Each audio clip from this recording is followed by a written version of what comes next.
Hi everyone, and welcome back to Project No Buy. In this video, we're going to be talking about how our consumerist society perpetually addresses the symptoms and never the root causes.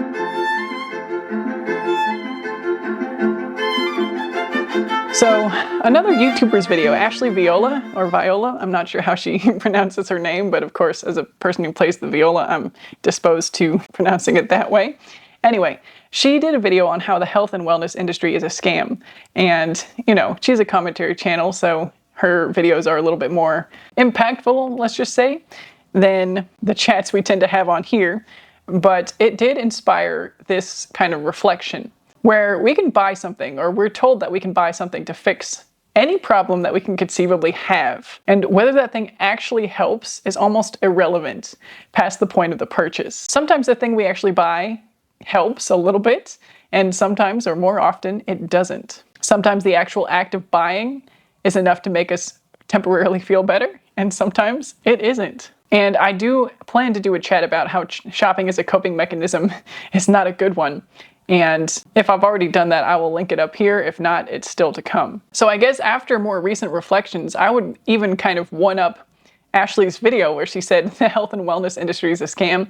Go watch her video because she provides examples and research and data and all that good stuff for me to kind of base conversations like these on. And, specifically the health and wellness industry is rife with problems and deeper issues. And, I'm going to let her summarize that for you so that I can get to the speculative side of the conversation where I would like to extend, it's not just the health and wellness industry that's a scam. It's so many consumer goods. I was about to say almost everything, but anything that's not a basic human need or a legitimate improvement on something, our life experience is, in some ways, you could say it's a scam. And again, there are whole categories of goods that are not strictly needs. So I'm not saying that makeup is a scam, although one could say that makeup is a scam if you really think about it. And, you don't even have to think that hard. It's been normalized for women, mostly women, to use these products to make their faces look a certain way. And faces and bodies and wherever. It's been normalized for people to use these products and try to achieve certain looks using products that nobody really needs.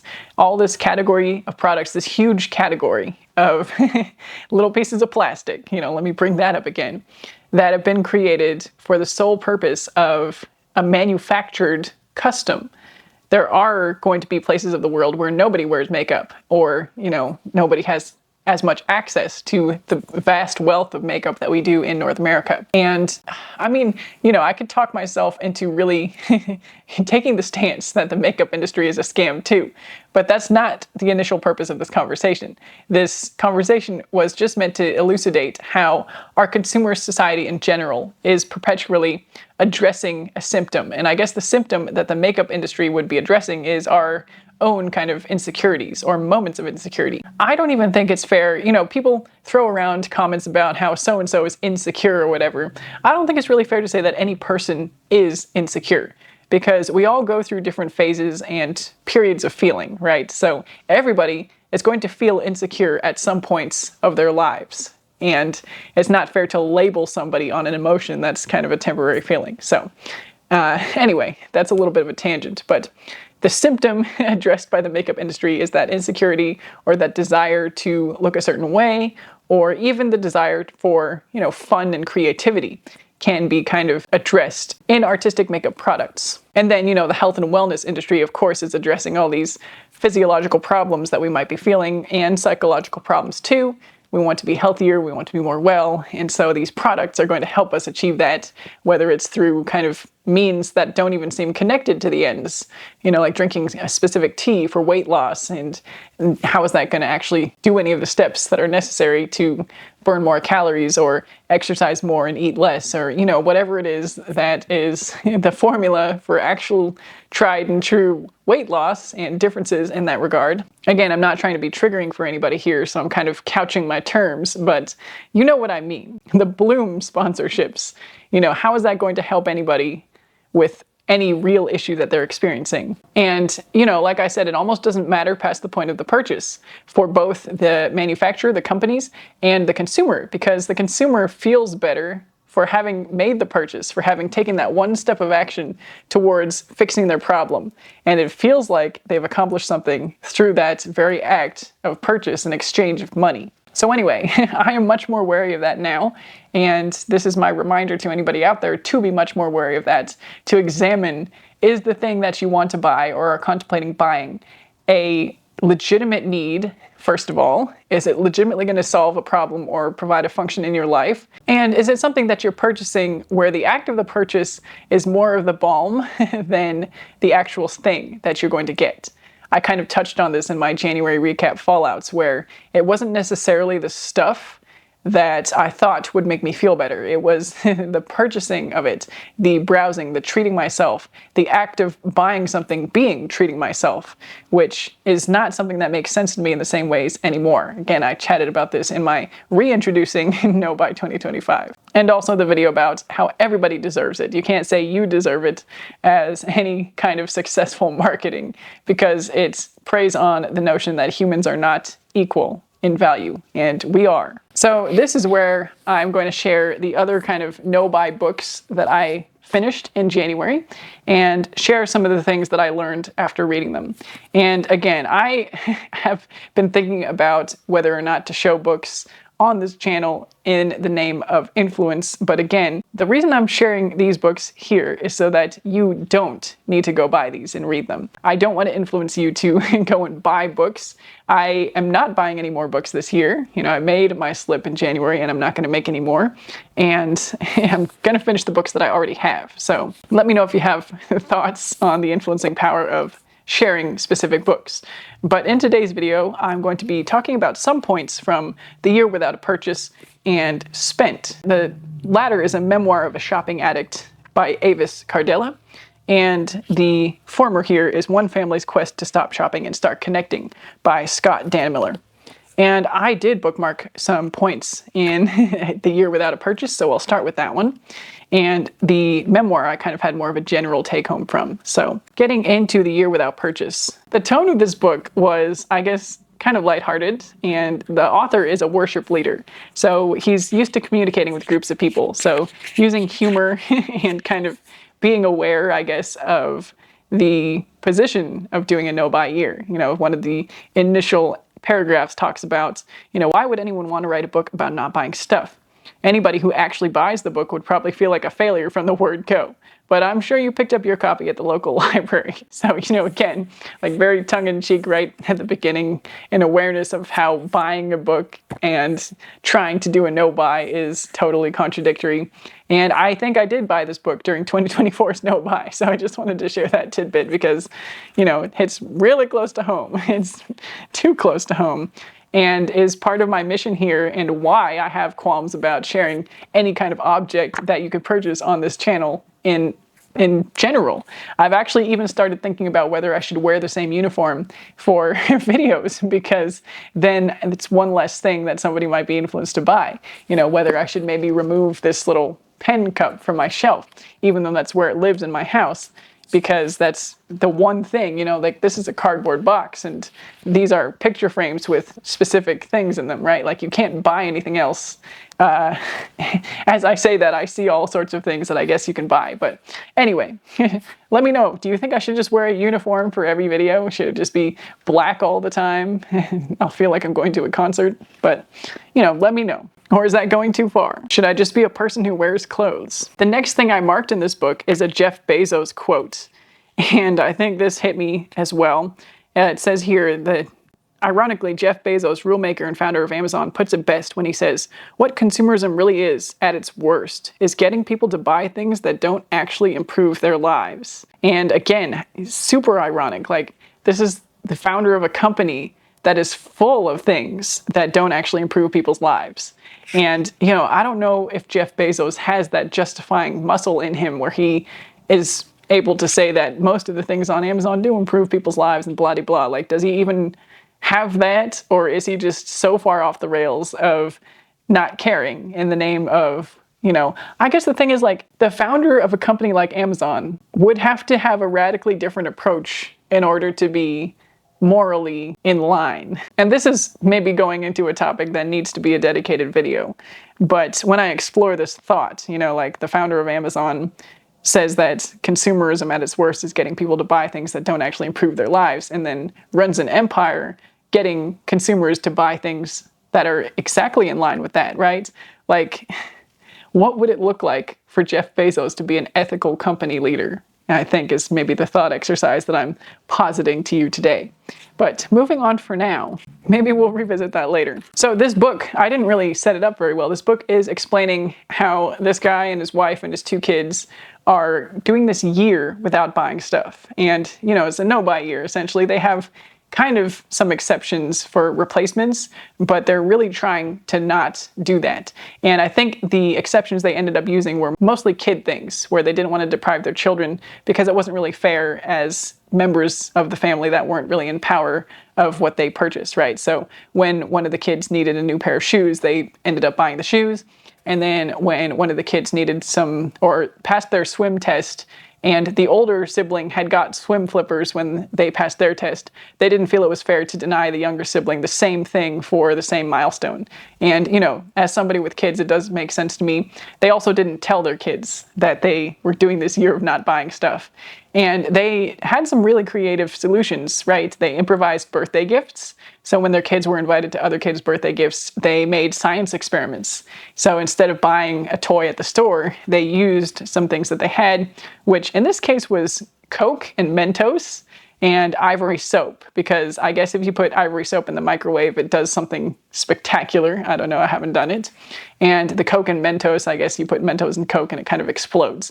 And, these are things that I don't typically have, and maybe they had some exceptions for grocery store items, but the point is they improvised and gave those as a gift to kids of a relatively younger age. Probably wouldn't work for teenagers, but it actually turned out to be a hit. The kids that they gave it to were really excited by that kind of gift, and they remembered it over the toys that they were given by other party attendees. So anyway, that's kind of the premise. They also spent a lot of time volunteering and giving back in more ways. They gave more money than they'd given in previous years, and they volunteered as a family, which I really love that idea as well. They packed backpacks for a program that sends a backpack home with kids in food insecurity.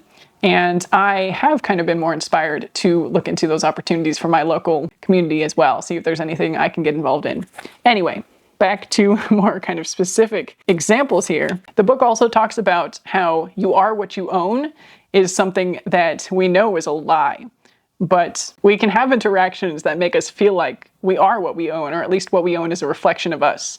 In this story, in this year, he has a situation where his suitcase that he usually takes on business travel is compromised, is not usable anymore. And so he has to use the lavender purple suitcase that's one of his kids or whatever, and he feels emasculated by having to carry, he's in a business suit with a lavender suitcase, and he puts a sign on it that says something about, "Yes, I am a grown man using a purple suitcase, so what?" And feeling the judgment and observation of others, and even the comments of, "Oh, is that your suitcase?" and the surprise on people's faces. And so, in these stories, he says, it's obvious that the bag I'm carrying says something about me. What that something is, I'm not sure, but I can see it in the faces of the people I meet, and it makes me self-conscious. But then, saying that that's doing a disservice to us as humans. We are all too complex to be defined by the shirts on our backs. Such small-minded thinking reduces God to the size of a tic-tac. And whether or not you believe in God, it's the same kind of principle of if we choose to judge people by the things that they have or use, then we're really discrediting the depth of the rest of them as a human being. And humans in general, actually. And that's just not the way that I want to live going forward. There's also chats about individualism versus community. There's some research in here about the use of words. The use of the word give decreased significantly between 1800 and 2000, and the use of the word get increased between those years. And so the only time the word get declined in use was around the time World War II began in 1940s, and it crept up again in the 1970s. We can learn something, I guess, from the usage of words. And the point that he's trying to make here is that in our quest for individual gain, giving becomes less of a focus. And I don't believe it is because we are inherently selfish. I honestly believe this individualistic nature breeds people who are afraid of receiving help because it requires admitting you cannot do it all by yourself, feeling vulnerable. I feel this one deeply, actually. And I think prior to 2024, before I started sharing this journey in public on this channel, I was kind of living that out, right? Like kind of secretly trying to do this journey towards conscious consumerism by myself and berating myself when I would fail and blaming it on myself entirely, not exploring the greater influences that I was exposing myself to in society, not saying that I blamed these influences for my own behavior, but I wasn't examining why I was seeing things, wanting things, buying things, back to that cycle. And I also was not outsourcing, I didn't have a community, right? I wasn't sharing. So I didn't have any feedback about this. I didn't feel like I could tell my friends about it. I still don't really talk about it with my friends in real life because it's not, part of it might be not having any friends that are close enough that I can regularly chat with them about this. You can't just materialize friends, right? Like you have to make connections. And most of my friends here are work colleagues at the symphony. And so it's not like, first of all, we don't hang out outside of work most of the time. Second of all, we don't have a ton of time to sit around and talk about outside hobbies and not buying stuff and how my individual, I do feel like I would be burdening them if I was to say something about my individual journey towards trying not to buy stuff. Like it does feel like I would be imposing. And that's kind of what the book is saying here, right? Like this community where we feel like it's a little bit different, right? It's not admitting that I can't do it by myself, but it's feeling that I would be a burden if I share my story. And so this is my way, having this channel is my way of doing that without being a burden, because you are all free to leave. You don't have to watch me sit here and talk about it. You have a choice. You're not bound by social convention to sit here and listen to me. It's your choice. And I, in that, feel a freedom to share whatever I need to share because I am not impacting somebody else. I'm not forcing them, they might secretly want to leave, but they can't because we're in a conversation. And that's not something that I feel when I'm speaking to a camera in the privacy of my own bedroom with the awareness that the person on the other side can leave. And that's one of the great things maybe about this form of social media, in creating communities of people who choose to be there and choose to be supportive. But then it's also one of the fallbacks, right? Because in sharing like this, there's also the realities and the risks, and I've done it too, but people who may have been a part of this community when it served them will also leave. And then, it's not a two-way relationship, right? I guess that's the parasocial nature. But even in an online community, right, people come and go, and that's part of it as well. Like it's harder to find the loyal, friendship-based, stick together through thick and thin kind of mutual relationship. And I likewise cannot provide support adequately for people listening and watching me, right? Like I can't address your individual needs. And so it's not that I'm saying it's the fault of a viewer for leaving, it's just the nature of the relationship. And so in some ways I do maybe need to find a way to reveal this part of myself to people in my real life. Whether or not I've found the people to do that with, I don't know.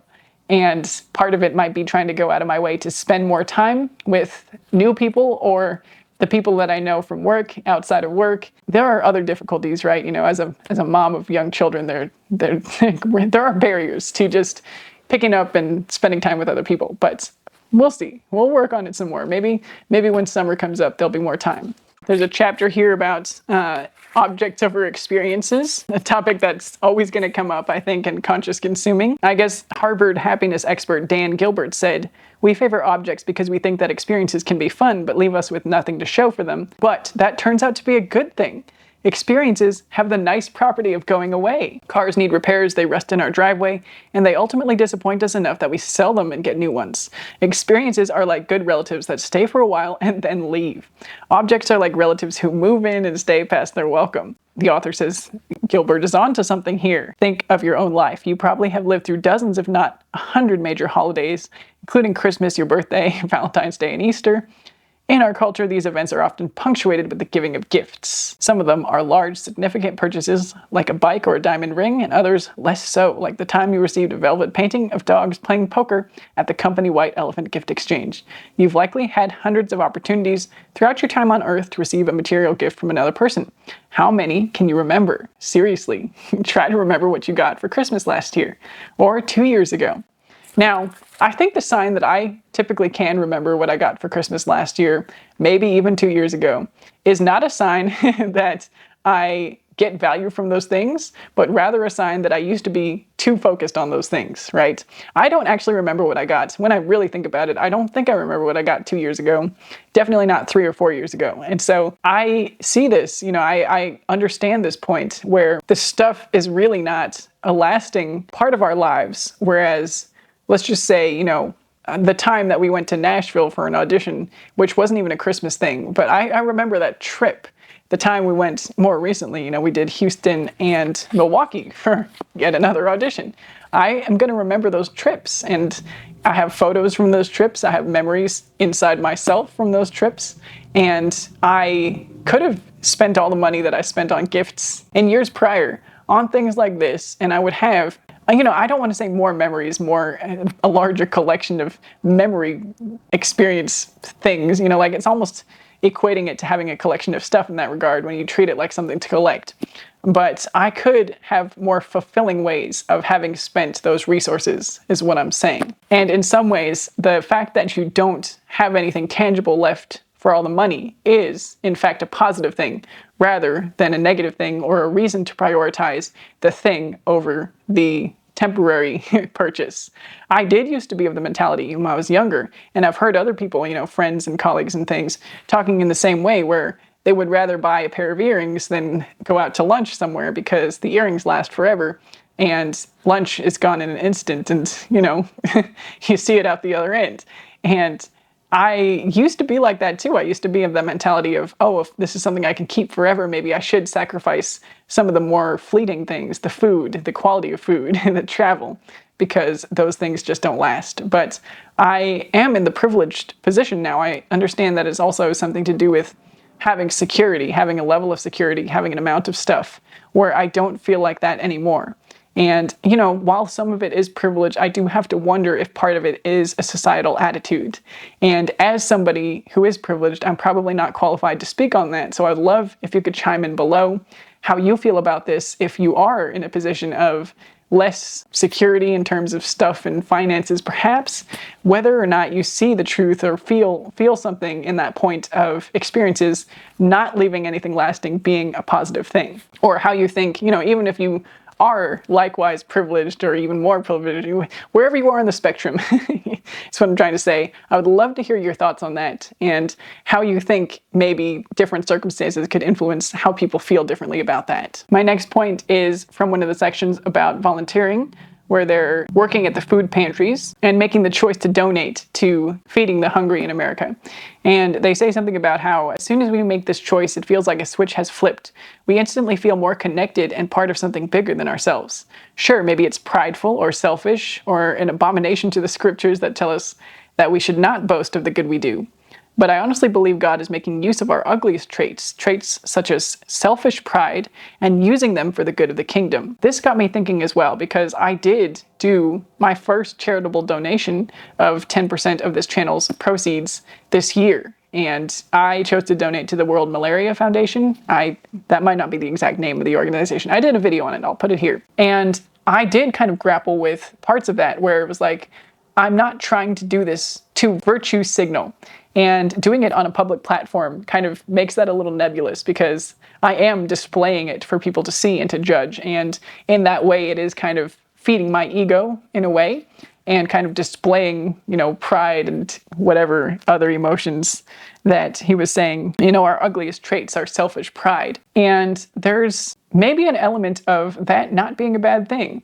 And that's kind of what this triggered in me, right? Like where we can admit that we have selfish pride and that we can use it for good instead of towards our own self-serving needs. And that might not be the worst thing in the world. We can maybe lean into that and obviously not get carried away, right? Like, I don't want to be doing it intentionally. I don't want to be signaling visibly like, oh, I'm a good person now because I donate and do these things. Like, that's not how I want to be presenting it, but I guess I can make peace with the human feelings, right? The fact that it does make me feel a little bit more justified in the work I do here, because it's not just for me, it's also for the greater good. Maybe I can lean into that. And again, I'm not going to try to maximize profit for the sake of profits, even with the knowledge that some of it will be going to a better cause, but it can maybe be leaned into positively rather than fought against, right? Like, oh, I shouldn't feel good about myself for that, but rather I can use that kind of positive response to do more good in a way. Make sure that these positive traits, these ugly traits rather, are going towards something positive than something consumerist, which is so often the alternative, right? If we want to feel pride, we can either buy a flashy new car and feel proud that we're showing our hard-earned money that way, or we can support a charity and feel like we're doing good. And it's not always either or, but I do feel like it often is in some cases. It's not, at least in my life, not been the default to either spend this money or give this money or save this money. It's kind of the money will find a place to go. And if I don't tell it to go towards the things that are more worthy causes, it'll go somewhere else, right? Look, I've been a saver before, but in the past few years, I have needed to recalibrate, partly because we purchased a house and that kind of wiped out our savings. So I guess that's a place that the money went. And we're still currently in the place of rebuilding our emergency fund. So anyway, that'll be mentioned again in more financially focused videos, I am sure. So I will move on here. I think it's another thing that's mentioned in the book In the Realm of Hungry Ghosts by Gabor Maté. Again, I'm sorry for mispronouncing his name. But there's a point where he's talking about how the addicts are open with their emotions and motivations, and in a way that's refreshing. Even though they will lie and cheat and steal, they're very open about it and authentic. It's truly authentic. And in some ways, because they're kind of showing their humanity in this way, he's telling a story, the doctor, Gabor Maté, is telling a story about how a patient's in there trying to wheedle a prescription for some kind of drug. I don't remember exactly what it was. But he's trying to get that from the doctor, and at the end of it, the doctor says no, of course. At the end of it, he says, well, what do you expect? I'm a drug addict. And it's kind of refreshing in the doctor's perspective of how he's just so open with it like that. And so the expectations are clear. And so you know who you're dealing with. You know what you're dealing with. They're not hiding it. They're not hiding what we kind of all feel inside. The impulses are just on display. And so it's kind of similar to that, where we can use our impulses and funnel them into good instead of self-serving or destructive paths. They also, in this year, decide to donate a car to somebody in need. And in that story, they decided they could afford to buy a used car and give it to a single mom. They found ways in their community to find people who would actually benefit from that. And in this kind of anecdote, the author shares another Bible passage where he's reminded of that woman in the Bible who gave the 2 small coins. Jesus says of her, "Truly I tell you, this poor widow has put in more than all those who are contributing to the treasury. For all of them have contributed out of their abundance, but she out of her poverty has put in everything she had, all she had to live on." And this is something that in my relative position of privilege, I am grappling with. I'm currently kind of struggling with. And, he goes on to say that she was praised for giving all she had, and us, we're not like that at all. We still have far more than we need and easily could have tightened our rules and sacrificed more this year. The woman in that story gave from her poverty. We are simply giving from abundance, an abundance that we kept for ourselves instead of sharing it. But now we can see how shunning a few simple purchases is allowing us to do something that can truly make a difference. And, yes, I'm in a position of privilege, but I'm not yet in the position where our family has enough excess income that we can go buy a used car for somebody who needs it. Maybe in the future, but I also don't know if that's something, whether or not that's kind of the best use of funds like that. I'm just not sure, unless you kind of personally know and have a connection with the person that's going to be going to, or unless there's truly no strings attached afterwards, right? You don't want to be kind of on the hook for maintaining or dealing with the aftermath. But anyway, that's not really the point here. The point is, I know that I'm in a position of relative abundance as far as the global population, and I'm still kind of working through how to balance what we give and how to approach giving in that abundance. And we're going to have a family conversation about it as well, because I know my husband's going to have different thoughts and feelings on it than I do. We do also need to have a reasonable emergency fund. Assumably, this family in the book has an emergency fund so that they wouldn't be in dire straits. Although I did talk about how I don't want to be too fixated on needing a certain amount of money before feeling safe in the video of Can I Afford It? Because that kind of gives the assumption of not being able to live with less in some ways. And, you know, yes, it's impractical to have to sell a house and sell things and rebuild and move on. And it's not sustainable either, right? Like having to move things and buy things and shift your life like that. So there are many reasons that it's positive to have that safety net and cushion and not have to deal with, you know, drastic drops of income and level of living, I guess, although it feels weird to put it like that. But there's still some kind of reflecting that I want to do in this area. So don't be surprised if this topic comes back up in the future video. So, you know, if you haven't been able to ascertain so far that the kind of outcome, the take-home message of this book is that the year without purchase is something that transformed this family's life and their values and got them much more in line with the values that they would like to live by. And for them, it's kind of based on the scripture, but I really don't think it has to be based on any specific religious practice. The last page of this book leaves us with the secret. We're all searching for something we've never lost. It's been with us all along. It's the love of God buried deep inside our souls. We've somehow missed it. That feeling of disconnectedness is not the result of being disconnected from friends and family. No, that's not it at all. We've disconnected from that voice inside. And if we can just remove all the fancy decoration, strip away the showy signs of status, and pause our pursuits long enough, we can hear that voice whispering, I love you, I made you, you, my child, are enough. And in hearing this, we'll once again enter that thin place where God is just a breath away, finally realizing we have so much more than we'll ever need. And it works when you remove the godliness of this paragraph, in my opinion, right? I do think we all have a voice inside, whether or not we believe that comes from an entity outside of ourselves or within ourselves or in this kind of earthly landscape upon which we live. I also started listening to the audiobook of Braiding Sweetgrass after not being able to get into reading the actual book. I took the recommendations of some of my comments that listening to it in the narrator's voice was really powerful. And you were right, thank you.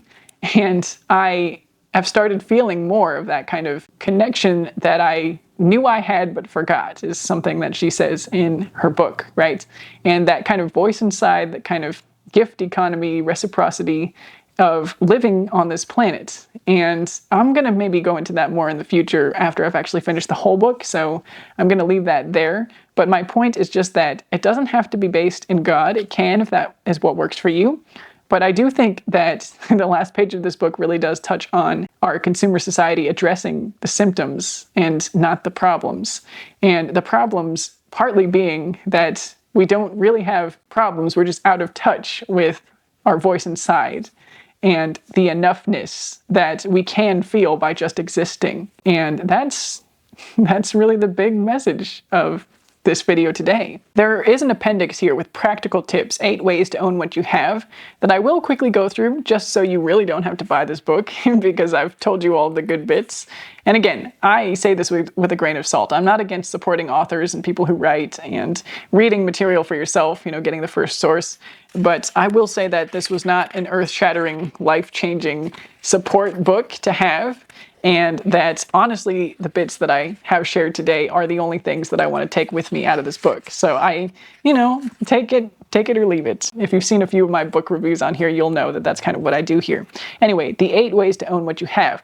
Number 1, fix what's broken. Number 2, limit exposure to commercials. Number 3, limit exposure to catalogs. Number 4, limit exposure to coupons. Number 5, conduct an appreciation audit. Number 6, practice the one in, one out method. Number 7, do a not much, not me purge. Number 8, love it or leave it.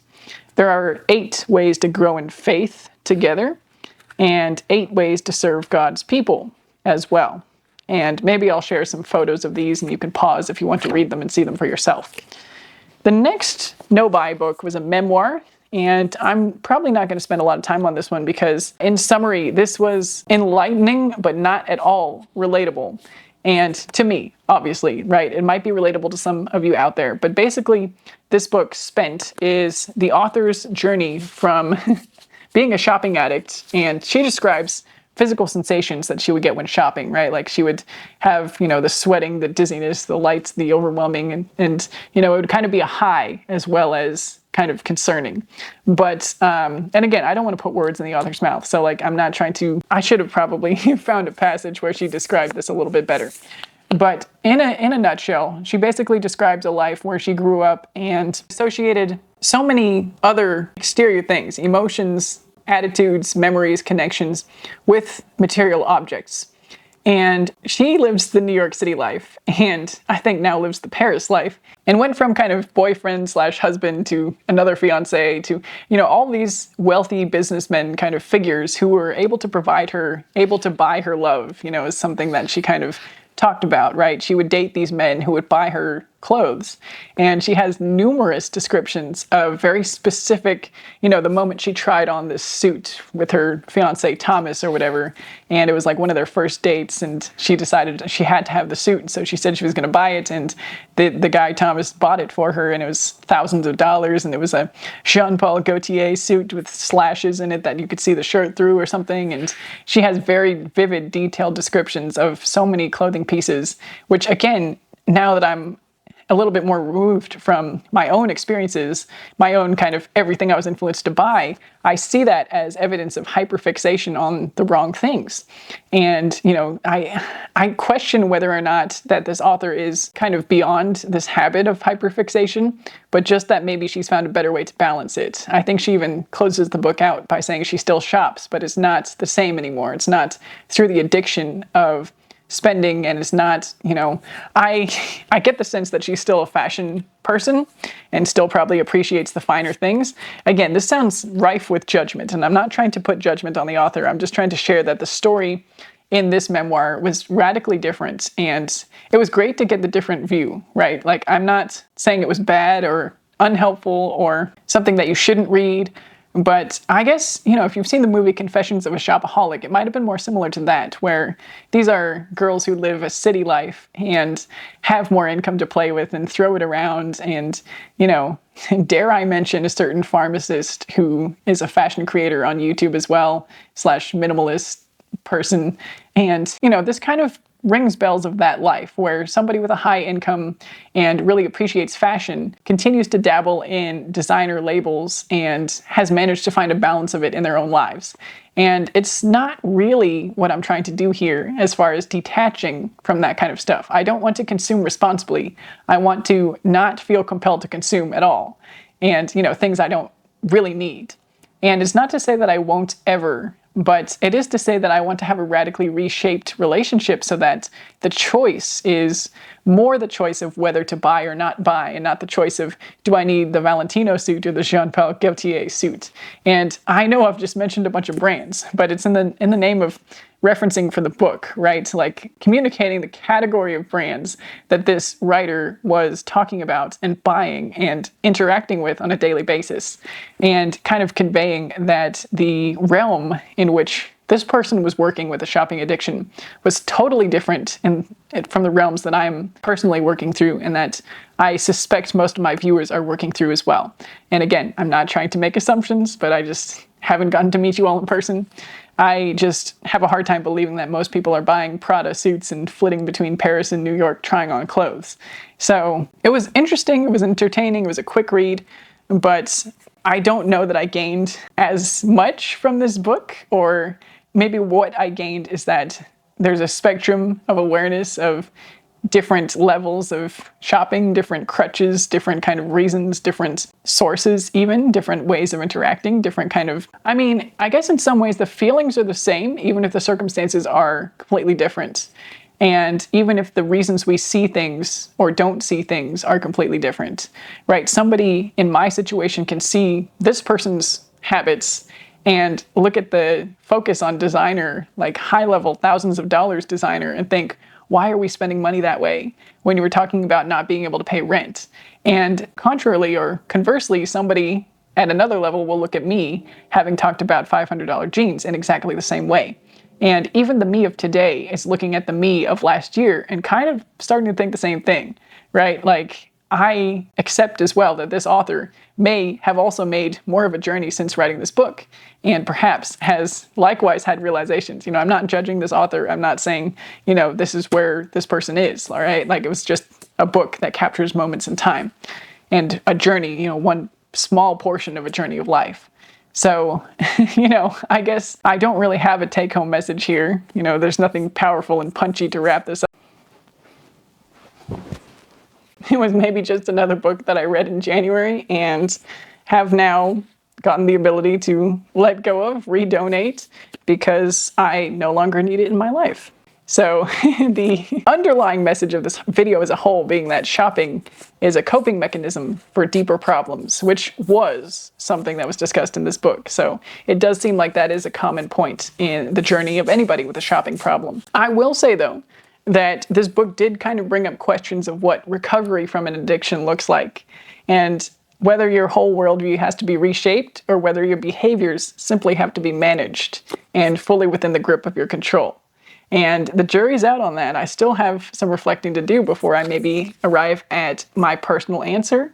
But for now, I'm continuing to ponder it, and we'll keep you posted, as always. All right, with that, I will say bye for now, and I will see you in the next one.